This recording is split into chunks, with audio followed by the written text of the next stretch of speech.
falar sobre o escândalo das apostas, viu, Joel? Nossa, isso aí está movimentando muito o noticiário e cada vez mais, quanto mais a gente mexe nessa história, pior fica, mais fede, né? E a gente vai para Brasília porque está nas mãos do presidente Lula um projeto de lei que tem a ver com isso, né? Acaba respingando nessa questão também, que é uma medida provisória para regulamentar o setor de apostas no Brasil. Tem uma série de regras aí que atingem os clubes, atingem também os jogadores de futebol. O João Pedro Melo, lá de Brasília, está acompanhando esse assunto, vai conversar com a gente para saber se a gente tem aí uma previsão, se o presidente deve ou não assinar esse texto. Hein, João? Boa tarde para você. Fala aí, João. Boa tarde. Oi, Joel. Oi, Aninha. Boa tarde para vocês. Boa tarde para todo mundo que está nos acompanhando. Olha só. Por enquanto, ainda não é, de fato, uma medida provisória. O que foi feito, né? O Ministério da Fazenda construiu esse texto, enviou para a Casa Civil e a Casa Civil pediu uma espécie de opinião, né, se a gente pode dizer assim, do presidente da República. E aí esse texto está nas mãos dele. Não tem nenhuma ideia ainda de ser votado, né, ou de fato ser transformado em uma medida provisória, mas é um texto que vai, de fato, regulamentar esse sistema de apostas em todo o Brasil.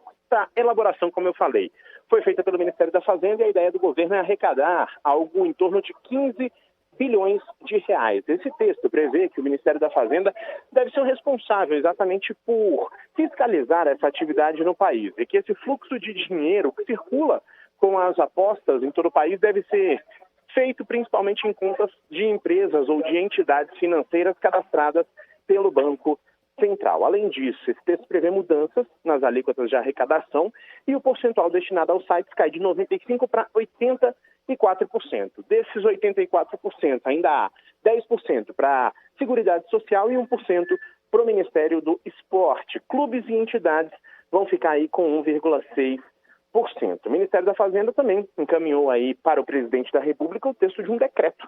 Esse decreto prevê a criação de um grupo de trabalho para acompanhar os problemas no setor. E aí a gente entra no principal problema de todos, né, que seria a manipulação de resultados. Com isso, a gente tem agora a Polícia Federal investigando essa questão diante do que foi encontrado, investigado primeiramente pelos Ministérios Públicos de Goiás e também do Rio Grande do Sul, e agora a Polícia Federal entrou no circuito a pedido exatamente do presidente da CBF. E a CBF já garantiu que não vai, por enquanto, cancelar o Campeonato Brasileiro, nem a Série A, nem mesmo a Série B. Isso porque, segundo a entidade, esses jogos que estão sendo investigados ocorreram em 2022. Então não há necessidade disso acontecer nesse momento. E aí a gente vai também para o ponto central desse texto. As casas de apostas, elas começaram a funcionar regulamentadas em 2018, depois que o então presidente Michel Temer assinou o decreto ou a lei a respeito desse assunto pouco antes de deixar a presidência da República.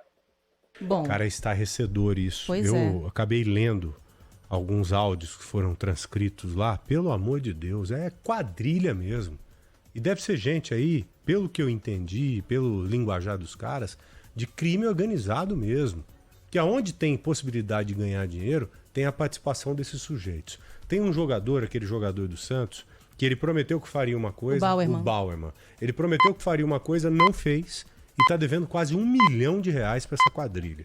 Você imagina o que acontece com quem deve para esse tipo de gente. Então, se o cara não der os pulos dele, além dele ter sacaneado o público, ter sacaneado os torcedores todos, ele vai estar correndo um risco, e um risco grave de vida.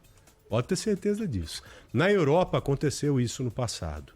E depois desse acontecimento, ou dos acontecimentos, do escândalo, eles acabaram regulamentando, assim como vai acontecer aqui no Brasil. E tem que ter regra rígida para isso.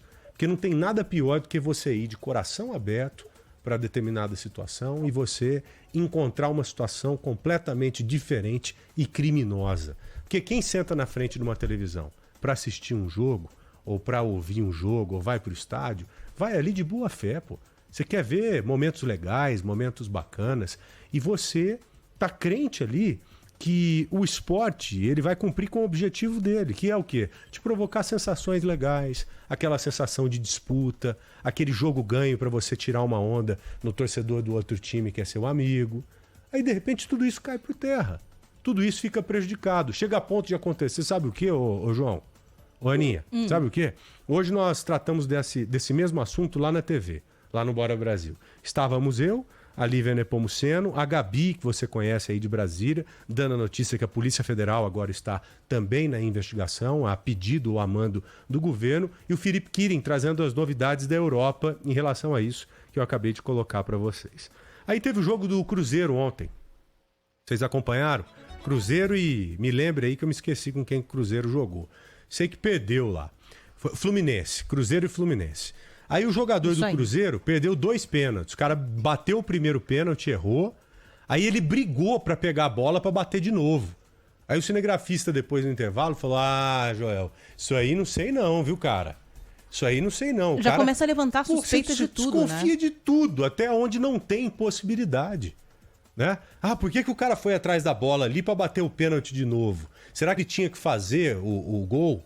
Ele errou o primeiro, ele foi atrás para tentar fazer na sequência. Você começa a mirabolar em cima dessas coisas.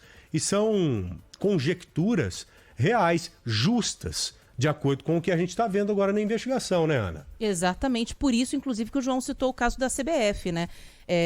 Foi levantada essa possibilidade de suspensão, paralisação de campeonato. A CBF falou não é nada desse ano, é do ano passado. Esse ano, por enquanto, a gente não tem com o que mexer. João, daqui a pouquinho a gente volta a se falar sobre os assuntos aí de Brasília, né? Valeu, João. Fechado. Um abraço, até mais. Até Obrigado. mais, valeu. E olha, ainda falando sobre essa questão das apostas, das investigações envolvendo as partidas de futebol, a gente ouviu aqui na Rádio Bandeirantes hoje o chefe do Ministério Público de São Paulo, né, o Procurador-Geral de Justiça, Mário Sarrubo, que falou sobre essa questão, disse que esse escândalo tem que ser passado a limpo, porque senão, Joel, traduzindo aqui também o que você disse, a gente perde a credibilidade do futebol. É isso que está acontecendo. Ele conversou um pouquinho mais cedo com o José Luiz da Atena, disse que as investigações do Ministério Público de Goiás apontam para a atuação de uma forte organização criminosa. Estamos acompanhando, essa é uma investigação importantíssima do Ministério Público de Goiás. Há indícios aí de uma forte organização criminosa trabalhando nessa questão das apostas. Nós temos que atuar de forma articulada. O Ministério Público de São Paulo tem conversado com o Ministério Público de Goiás e estamos atentos porque há casos nos times aqui do nosso estado. Então haverá repercussões por aqui também. No Santos, por exemplo, né? Então por isso o Ministério Público de São Paulo está acompanhando também. Clubes e jogadores têm o dever de denunciar casos suspeitos, segundo o Procurador-Geral de Justiça de São Paulo. Para Mário Sarrubo, só com a punição de todos os envolvidos nas fraudes será preservada a lisura do esporte mais popular do país. Presidente, treinadores, até os próprios colegas, quando percebem algo suspeito, o Ministério Público, a Polícia Civil e Militar, está sempre à disposição para receber as denúncias e para que a gente possa investigar de modo eficiente. Muito importante que isso não aconteça, porque isso tira a credibilidade, repito, de algo que é muito importante para a população brasileira, que é o futebol, que é o esporte. Então nós precisamos manter rígido esse sistema que, inclusive, projeta o Brasil para o exterior. Exatamente, mancha a nossa imagem, né? A nossa reportagem aqui da Rádio Bandeirantes apurou que o Corinthians, por exemplo, já quer na semana que vem, Joel, o Corinthians não está envolvido com nenhum escândalo, né?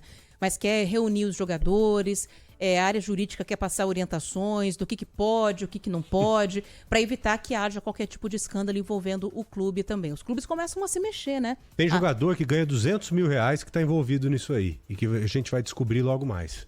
Tá ganhando bem, no caso, né? Porque ganhar 200 mil por mês é um salário legal. Não é milionário, como muitos jogadores, mas, enfim, não dá para reclamar, né? Você é louco, pelo amor de Deus. Isso aí mostra a índole do sujeito, né? Não é porque o cara tá precisando. Mesmo se tivesse precisando, não haveria justificativa. Mas mesmo o cara ganhando 200 mil contos por mês, R$200 mil por mês, o cara se sujeitou a isso, a receber ali 50 paus, 30 paus e tal, para forçar um cartão amarelo. E a investigação vai avançar. Até mesmo os árbitros serão checados. Porque o árbitro tem poder ali pesado, né? Não sei, espero que não tenha nem um árbitro envolvido nesse esquema. Mas se tiver, você sabe como é que essas coisas evoluem. Vão descobrir. As grandes operações, elas começaram pequenas. A Lava Jato é o maior exemplo disso. Começou em uma nota de um posto de combustível e virou o que vocês viram. Tomou conta do Brasil, foi uma das maiores operações da história do mundo, não somente aqui no Brasil.